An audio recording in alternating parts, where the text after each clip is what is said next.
itu terjadi, itu kan ekonomi kan, transaksi itu kan bisa posisi, bisa ekonomi kan itu ya, karena tergerus nilai-nilai spiritual, nuraninya sudah tertutup ya, nuraninya sudah tidak mampu mengeluarkan getaran-getaran menangkap bahwa itu tidak benar ya. Jadi akibatnya ya putusannya pasti sesuai dengan ya tadi hal-hal yang sebenarnya material. Nah, ini memang saya pikir pendidikan itu penting. Tapi ini masih, saya sudah tanya sama Prof. Sajipto. Ini sudah saya diskusikan lama sebelum beliau meninggal. Beliau mengatakan kalau ingin merubah memang butuh minimal 1 generasi. Ya, minimal tuh bisa 2 generasi. Waktu itu lalu saya mengkaitkan karena kebetulan saya lagi bimbing waktu itu tentang community policing, ya polisi itu kan merubah paradigma, ya yang tadinya dia hanya tapi kan penegak hukum tapi juga mengayomi masyarakat. Kira-kira kapan ya setelah ini pisah dari Angkatan Darat ya, tentara, TNI kan dia berdiri. Jadi posisinya itu kan sebenarnya lebih ke perlindungan masyarakat, ya menolong. Beliau mengatakan ya kurang lebih 2 generasi itu kalau dimasukkan nilai, itu kan nilai-nilai yang sangat bagus sekali menurut saya. Lah tapi kalau itu dimulai, kalau nggak dimulai kira-kira berapa ini? Ya kalau pensiunnya 55 ya 110 tahun lagi itu kan. Ya, tapi kita kan sebagai guru kan nggak boleh pesimis ya. Kita harus tanamkan. Jadi menurut saya ini sudah saatnya, ini kaitannya dengan pendidikan hukum. Jadi penanaman nilai-nilai harus tidak hanya waktu jadi mahasiswa fakultas hukum, itu sudah sejak SD, TK, SD, tapi sekarang kan aneh. SD sudah dibebani mata pelajaran yang menurut saya sangat mengerosi ya, menggerus nilai-nilai sehingga makanya anak-anak sudah tawuran, anak-anak membuli anak SD, ya kakak kelas. Ini karena hatinya itu sudah tergerus karena dibebani dengan hal-hal yang menurut saya tidak perlu untuk anak SD. Ya, yang penting anak SD itu kan bisa tahu uang, jual beli, itu anak SD kok. Nah nanti, tapi sekarang coba pajak udah diajarin apa? Karena kita sibuk mengajar tapi tidak mendidik. Nah ya, saya sangat prihatin itu. Diajari apa ini? Diajari apa? Ya, walaupun ya saya lihat kan cucu saya, wah ibunya pontang-panting, apalagi sini kan gitu. Aduh, terus itu nanti kalau misalnya itu anak desa nggak nerusin, buat apa? Atau kalau dia naik SMP untuk praktek apa? Ya toh, dia sudah dengan teman kurang kasih sayangnya, ya, toleransinya. Loh, jadi kita itu katanya harus toleransi, harus ini. Sebetulnya kan dari pendidikan, bukan didengung-dengungkan, lalu menstigma satu dengan yang lain kan gitu. Sistem hukum yang ada di ya itu semua nanti harus diatur toh di dalam sistem hukum, sistem undang-undang pendidikan, itu kurikulumnya seperti apa kan hukum kembali kan gitu ya. Bagaimana guru harus ngajar, tidak untuk waktu mahasiswa hukum ini sebetulnya. Jadi pendidikan hukum menurut saya harus dirombak.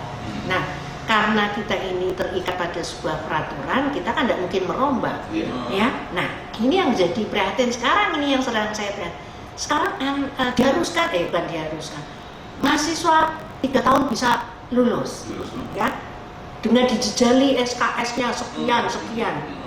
Saya gini, pasti anak kepingin cepat-cepat lulus, kepingin kerja, cari duit kan gitu. Tapi apa yang terjadi? Katakan Anda 3 tahun bisa lulus, tapi mental Anda, nuranimu, kecerdasan spiritualmu pasti masih nol. Karena kan setiap semester hanya dijejali untuk belajar dan itu teks, ya kan? Tidak bagaimana melihat teks itu dalam masyarakat, bagaimana apakah ini benar. Jadi kebenaran, keadilan, keseimbangan itu nggak tertampung di dalam, karena yang penting lulus sekian 24 SKS, besok lagi sulit lulus. Nah, akhirnya ketika dia berpraktek sudah nggak mampu lagi untuk mengasah nuraninya karena dia sudah dibebani tanggung jawab ya. Kalau orang kerja itu, saya bilang coba dipikirkan kenapa harus setelah 3 tahun. Ya ini memang persoalan ekonomi juga, karena memang ya kampus itu kan apalagi seperti kampus-kampus swasta, kemudian PTN, yang subsidinya semakin kecil, kan harus cari juga dana. Tapi dana kan tidak selalu harus dari mahasiswa. Tapi kan artinya mahasiswa supaya jangan mendon, karena kalau mendon lama-lama itu merugikan kampus juga. Jadi dilema juga gitu loh.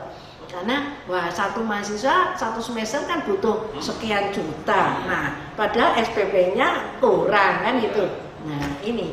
Tapi entahlah bagaimana pemikiran, tapi yang penting memang dedikasi seorang pendidik ini memang harus ditanamkan, dan dedikasi itu tidak bisa muncul tiba-tiba, itu harus ini memang perubahan total ya, perubahan total dari segi manapun ya, tapi kita tetap harus optimis, sekalipun tidak 100% paling tidak sudah ada, dan ini diharapkan kayak bola salju nanti menggeret teman-temannya gitu ya. Nah, jadi jangan mudahlah mendirikan fakultas hukum di mana-mana ada, lulus dengan sekian biaya, lulus 3 tahun, promosinya kan begitu. Waduh, saya jadi sedih. Waduh, berarti ini jualan atau mau mendidik gitu kan? Nah, ini yang terjadi ya, berlomba-lomba. Jadi sepertinya ya total di perubahan sistemnya. Jadi menurut saya memang perubahan, dan harus ada komitmen yang sama. Nah, memang memilih orang-orang nggak gampang, tapi harus jeli lah, harus ada pemimpin yang jeli. Tapi saya masih senang sebagai orang Indonesia, khususnya saya di Undip, ini persoalan filosofi, nilai-nilai ini masih kental. Mungkin di Jawa Tengah kali ya. Jadi masih terus didengung-dengungkan, dan alhamdulillah para pimpinan yang ada di Undip ini memang seperti rektornya itu terutama kan selalu mendengung-dengungkan persoalan nilai, bahwa kita ini hidup itu ada batas waktu. Gitu. Jadi tentu kita harus meninggalkan sesuatu yang berharga, kan gitu. Nah, berharga itu apa? Secara umum kita juga ada krisis nilai dalam iya, betul, krisis nilai moral. Sangat serius. Nah, kita tentu berharap anak-anak ibu dan dosen-dosen, profesor-profesor di Undip ini suatu waktu kan mereka akan ada di berbagai posisi penting di pemerintahan dan di legislatif, juga di yudikatif, di mana-mana gitu ya. Mereka ini akan jadi pemimpin-pemimpin gitu.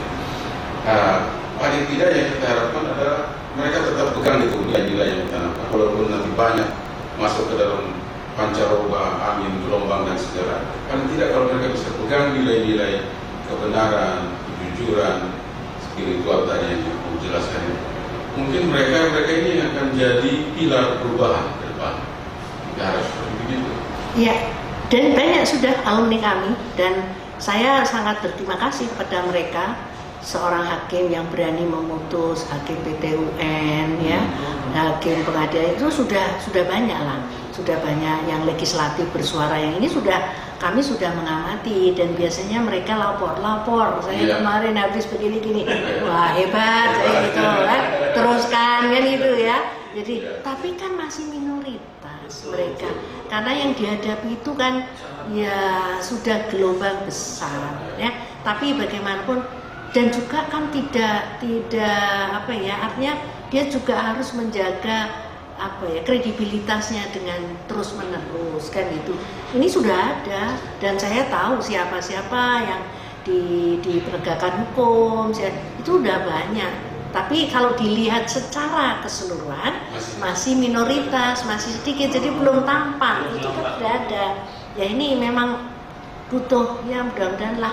Memang butuh keberanian, tapi saya juga keberanian dari mereka, karena saya juga punya begini, kalau kami ini yang senior ini ya, terutama kan adik-adik junior ini juga beranilah bersuara gitu ya, karena junior ini kan sebentar lagi kan sudah emeritus semua, sudah ini artinya sudah jauh dari peredaran ya.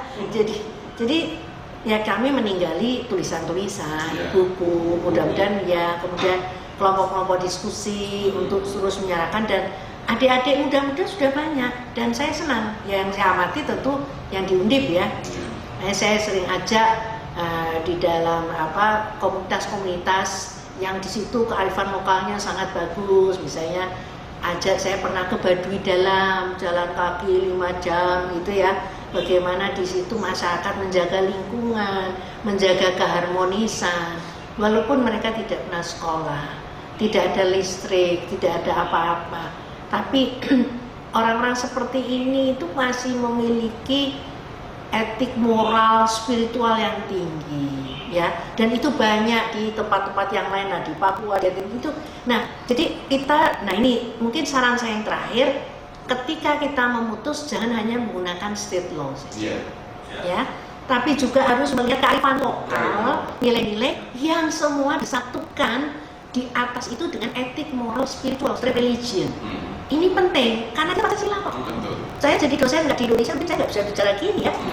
Karena jadi state law oke, karena kita negara hukum ya. Tetapi jangan ini toh, bicara kearifan lokal, nilai hidup. Ini kan banyak menggunakan nurani, melihat alam dengan bijak. Tapi semua diikat satu, cocok nggak dengan nilai etik moral, spiritual, religion ini. Supaya untuk menjustifikasi itu keadilan berdasarkan ketuhanan. Nah akhirnya itu dan itu yang saran saya terakhir itu ya. Ada pesan khusus untuk penegak hukum yang sekarang lagi rame-rame sorting orang. Ini sedih ya. Gimana ya pesan khusus ya semoga semua apa yang terjadi pada diri masing-masing itu diambil hikmah, bukan sekedar diambil hikmah dalam arti gimana. Arti hikmah itu coba kita melusuri, kenapa ya kok bisa begini? Apakah saya pernah salah? Apakah saya pernah melupakan ya nurani yang ada? Nurani itu kan bersemayamnya nilai-nilai itu pernah dilupakan enggak? Nah, coba kita tanam lagi nilai-nilai itu. Karena menanamkan nilai-nilai dalam nurani itu tidak hanya sehari 2 hari loh. Saya mengatakan itu tahunan, ya bertahun-tahun, dan belum tentu sampai akhir hayat saja kita bisa bagus, ya. Tapi paling tidak ada proses, ya. Makanya harus dimulai dari pendidikan, terus, ya, sehingga nanti itu ketika kita bekerja sudah tinggal mupuk saja, gitu. Itu puluhan tahun kok. Saya tidak mana itu bukan sesuatu yang instan. Tapi kalau itu tidak pernah, ya nanti begitu lagi. Nah ini akhirnya ya sudah morat-marit. Gitu. Baik Prof, terima kasih sangat enlightening. Sama-sama, saya juga terima kasih diberi kesempatan.